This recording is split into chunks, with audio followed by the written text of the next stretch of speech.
गुरुजी, हमारे समाज में जो वर्ण व्यवस्था है उसके बारे में आप क्या कहेंगे? अगर हम बड़ी जात में पैदा हो गए हैं तो हम अपने पे गर्व करें, और छोटी जात में पैदा हो गए हैं तो क्या हम बैठ के रोएं? नहीं तो नहीं, मतलब ऐसी बात तो हाँ, तो आपसे, आप जो दर्शक हैं, मतलब आपके मुख से सुनना चाहते हैं कि आप क्या कहेंगे वर्ण व्यवस्था के बारे में? देखो, आज का जो टॉपिक आपने उठाया है ना, ये बहुत आध्यात्म और समाज दोनों के नज़दीक है। और वर्ण व्यवस्था हमारी जो बनाई गई है, बहुत लोग जानते हैं कि ब्रह्मा ने वर्ण व्यवस्था को कर दिया है। ब्रह्मा ने नहीं, ब्रह्म और ब्रह्मा में अंतर है, ठीक ना।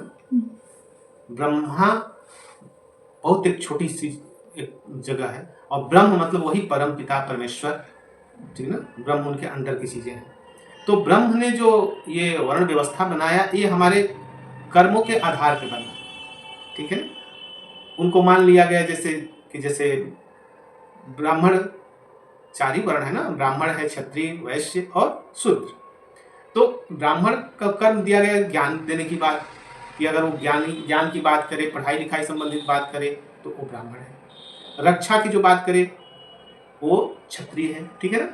जो जीविकोपार्जन, पेट पालन के लिए व्यवस्था करे तो वो वैश्य है, और जो सेवा करेगा वो शूद्र है, ठीक है ना। बस यही उसमें है फार्मूला।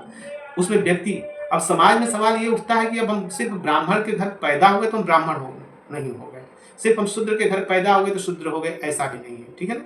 हमारे कर्म कैसे हैं, अगर हम ब्राह्मण होकर के सेवा कार्य कर रहे हैं तो हम शूद्र ही हैं, ठीक है ना। और शूद्र होकर कोई ज्ञान की बात बता रहा है, ठीक है, उपदेश दे रहा है, लोगों को जीवन जीने का तरीका समझा रहा है, और हमारा ईश्वर क्या है, अध्यात्म क्या है, वेद पुराण क्या है, उनके बारे में बता रहा है, ब्रह्म के बारे में बता रहा है, तो वो ब्राह्मण है। जो ब्रह्म की बात बता रहा है वो ब्राह्मण है, ठीक है। जो रक्षा का कार्य कर रहा है वो क्षत्रिय है, जो पालन का काम करता है वो वैश्य है।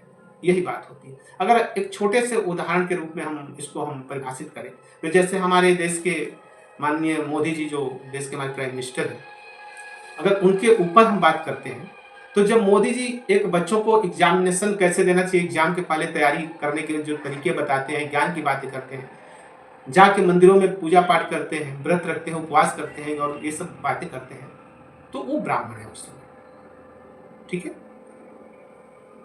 जब बॉर्डर पर जाकर के वो सैनिकों के साथ, ठीक है ना, और उन सैनिकों को हौसला देते हैं, साहस बढ़ाते हैं, उनको मिठाइयाँ खिलाते हैं, तो उस समय वो क्षत्रिय है। जब लोगों को जीने के लिए खाने पीने की व्यवस्था करते हैं, उतना मुफ्त में फ्री में अनाज आजकल खैर बंटवा रहे हैं, ठीक है ना, तो उस समय मोदी जी वैश्य हैं। और जब प्रयागराज में जाकर के और सफाई कर्मियों का पैर धोते हैं, तो उस समय मोदी जी शूद्र का काम करते हैं, ठीक है ना। तो एक व्यक्ति में चारों चीजें हम बता दिए, ठीक है।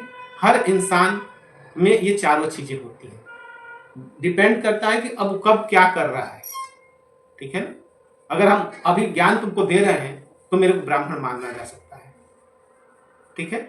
अगर हम तुम्हारी कहीं रक्षा कर रहे हैं, तुमको परेशान हो और हम तुम्हारी मदद कर रहे हैं, रक्षा कर रहे हैं, तो हम क्षत्रिय हैं। अगर हम तुम्हारे जीविकोपार्जन की बात कर रहे हैं, व्यवस्था की बात कर रहे हैं, पेट पालन की बात कर रहे हैं, तो वो उस समय हम वैश्य का काम कर रहे हैं। और जब हम तुम कहीं से आ रहे हो थक मारते, तुम्हारी सेवा कर रहे हैं, तो हम शूद्र हैं, ठीक है ना। तो ये हम अपने ऊपर भी तुमको बता दिए। तो वर्ण व्यवस्था में बस इतनी सी बात है कि कोई भी आदमी कहीं एक विशेष वर्ण में पैदा होकर के, अच्छा एक चीज और तूने पूछा, जाति, वर्ण और जाति में अंतर होती है। वर्ण अलग चीज है, जाति अलग चीज है, उपजाति अलग चीज है, जिसको हम फिर कभी अगले वीडियो में बताने का प्रयास करेंगे, ठीक है। ओके।